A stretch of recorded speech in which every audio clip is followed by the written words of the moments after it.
Nós não vamos levar nada, gente. Nada. Tenha tudo, mas não se apegue a nada, porque fica tudo. Fica. A nossa vida é frágil. A vida humana é frágil.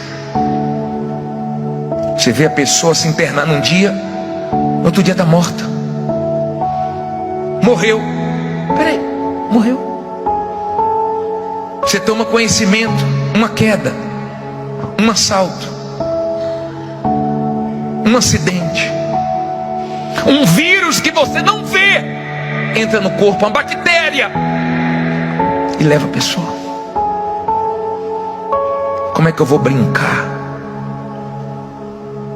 com a minha alma que é eterna?